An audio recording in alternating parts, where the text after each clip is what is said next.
티벳과 중국의 접경지대인 히말라야의 키앙카올라 산맥. 1937년부터 1938년까지 이곳에서는 수많은 무덤과 동굴에 대한 고고학적 발굴 조사가 진행됩니다. 그런데 중국의 고고학자 치프테이가 한 동굴 안에서 신장 150cm 미만의 기이하게 생긴 얼굴과 큰 머리를 지닌 해골의 무덤을 발견하게 됩니다.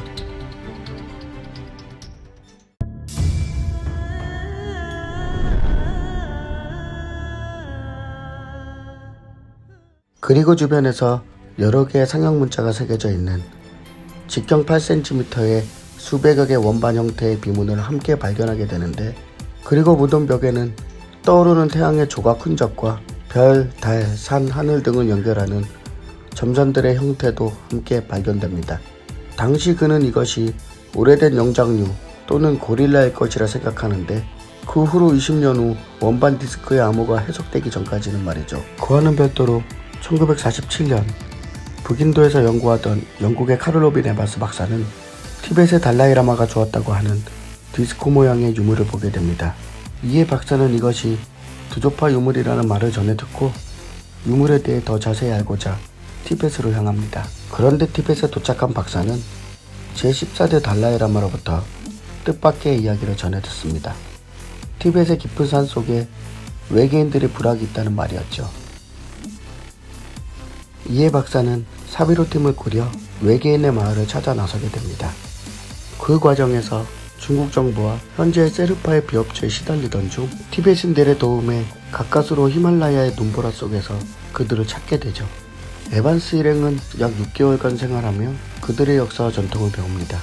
이를 인연으로 베이징 대학의 추문노이 교수와 카를로빈 에반스 박사는 공동으로 드로파스톤을 연구하게 되고 드디어 드로파스톤의 비문 해석에 성공하게 됩니다.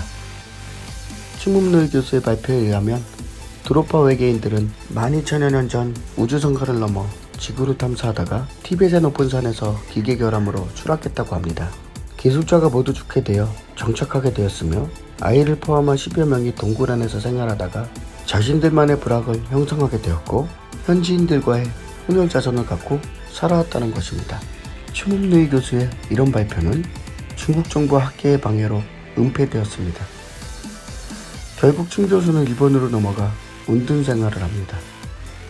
한편 카를로빈 에반스 박사의 말에 따르면 티벳의 드조파인에 대해 다음과 같이 기술해 왔습니다. 녹색과 노란색의 눈동자에 손가락은 6개, 키는 150cm 이하이다. 고산지대의 나무를 채집하고 밀을 경작하여 간간히 연명하고 있다. 고대 복장을 입고 고대 상형 문자와 고대 중국어를 사용한다.